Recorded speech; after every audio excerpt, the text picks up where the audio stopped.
Well, there are still people who seem to be confused about the question of whether or not bronies are furries, despite the borderline excessive amount of detail I gave in my last video project. So today, I will be discussing the topic a bit further, and I will directly address some of the stupid crap I have been seeing and hearing that the bronies are putting out there. First of all, I want to mention that there are people out there who seem to think that when I ask are bronies furries, that they actually mean are bronies cloppers. That is a completely different question that is very much like asking, are furries jiffers? Now, in the case of this video, I would like to mention that I will be going by the original definition of the word furry so that we can communicate on similar terms. To those of you who don't understand what I mean, well, allow me to first explain the concept of the evolution of words. Basically, this theory states that the definition of words change to accommodate the most common use of the words themselves. For example, the word gay originally meant happy, but the definition of the word changed to describe people who are homosexual, which is because it was more commonly used as such. Now the word gay is used to describe general disapproval, hence the phrase, wow, this is gay. He is the most gay man in the world.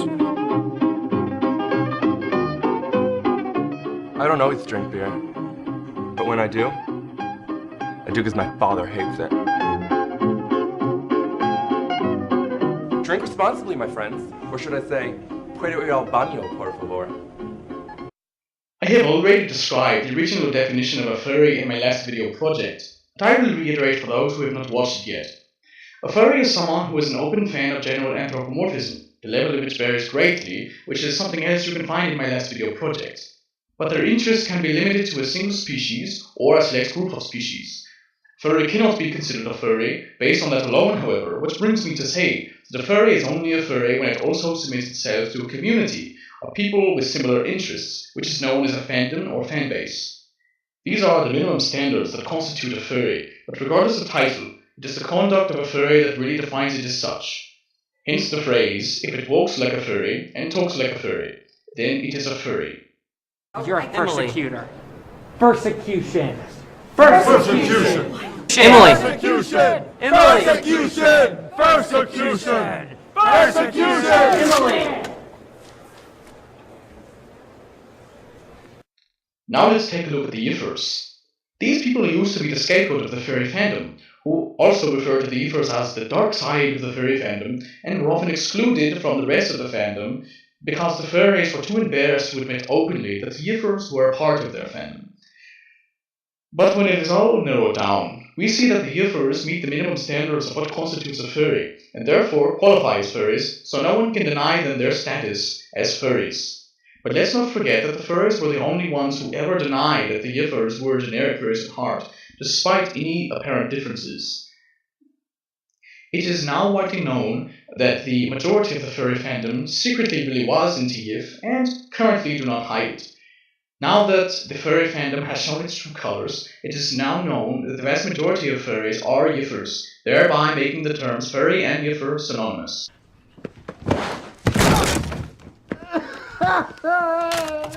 He's had enough. Turn it off. With that being the case, the majority of people addressing the furry fandom have associated the yiffers with the average furry, being that the yiffers actually were average furries. Having said that, one can assume that the general definition of the word changed and now people refer to the yiffers and non-yiffers alike as furries. But now let's explore one or two of the furry subgroups. Possibly one of the most infamous of the subgroups is the Sonic fanbase. The members of this community, widely known as Sonic fags, carry an interest for a select group of species of anthropomorphic characters who are depicted in a way that is obviously unique to the Sonic franchise. The Sonic fags contain members who are both sexually interested in Sonic and those who are not, but the bottom line is that the Sonic fags meet the minimum standards that constitute a furry, whether we're talking about yiffers or not. The next subgroup I would like to mention is the Star Fox fanbase, which mostly revolves around one character who is known as Crystal. Obviously, this means that it is limited to one species in most parts. But that does not make any member of this fanbase any less of a furry. Gotta go fast! Gotta go fast! No! Now what makes me think that bronies are furries? Well, I have already answered that question several times, but allow me to reiterate something before I answer it yet again. The Bronies often avoid directly answering me when I ask them to prove that Bronies aren't furries. Apparently, they think that answering the unasked question of whether Bronies are cloppers is the same thing. But that is not the question I posed. Now technically, the direct definition of a furry is different than the definition of a brony. Again, a furry is someone who is a fan of general anthropomorphism, but their interests can be limited to a single species or a select group of species. The bronies are generally defined as people who watch and enjoy the show My Little Pony, but that definition suggests that to simply enjoy a show does make you a member of the fanbase that revolves around it. That would make every fan of any show an active member to any fanbase that might surround it. You are only classed as a member to a fanbase if and only if you are actively a part of it.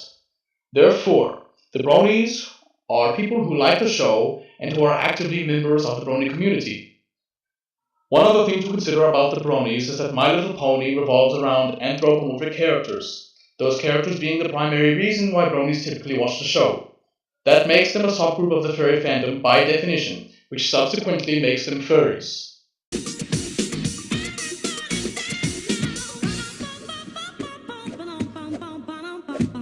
Yes!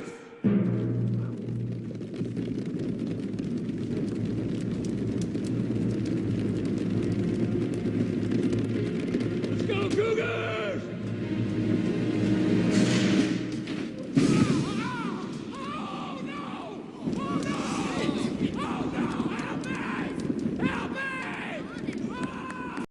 The manner of the cloppers is the exact same predicament that the furries found themselves in regarding the yiffers. The bronies have labeled the cloppers as their dark side, and they are effectively trying to exclude them from the brony fanbase by either accusing them of not being real bronies or by saying such things as, the furries masturbate to it, not the bronies. That is true in some aspects, but false on the whole. The minimum standards of a brony are the interests of the enjoyment of My Little Pony and also being an active member of the brony fanbase, regardless of the nature of that contribution. This means that cloppers are bronies because they meet those standards, and the bronies are, in fact, furries because they meet minimum standards of a subgroup to the furry fandom. Some people like to say that the brony community is separate from the furry fandom because of its complexity, but that would more imply that they are just a second furry fandom or an evolution of it. Regardless, the Sonic fanbase had a rather high level of complexity to it too, so that makes no difference. Hang on.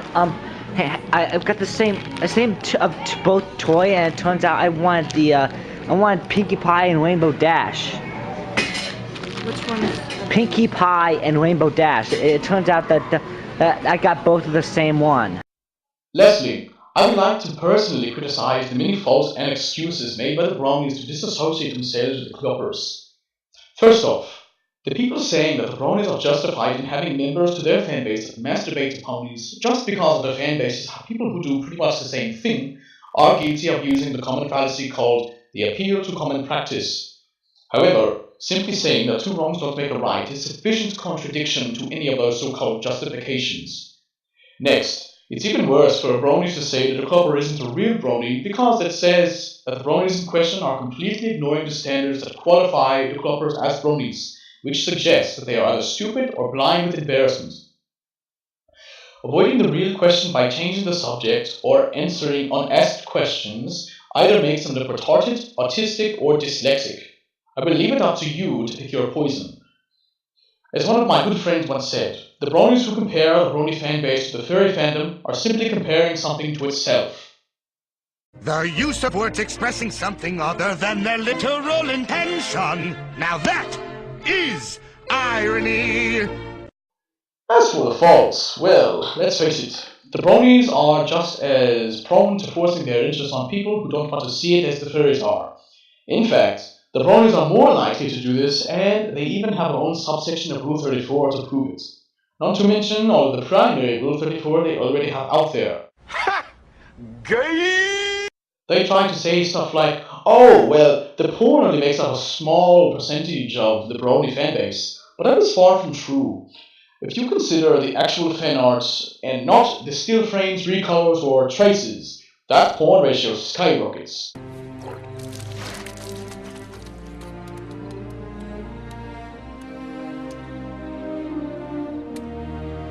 Everywhere the bronies go, they spread their ponies and tell anyone off and openly dislikes My Little Pony.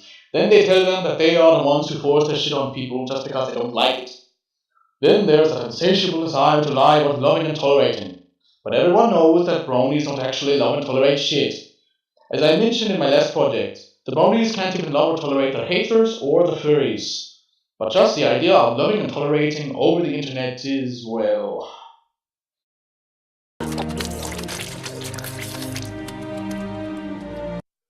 Well, you get the idea. And then there's the fan fictions.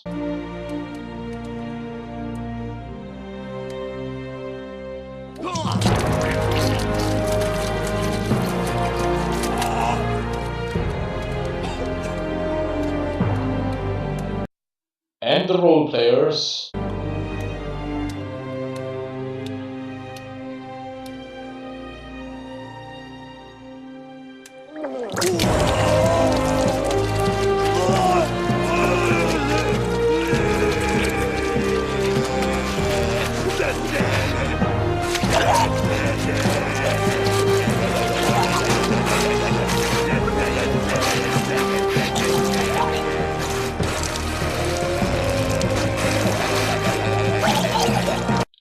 It's all just one big disgusting family in their case. The bronies are furries, people. Get over it.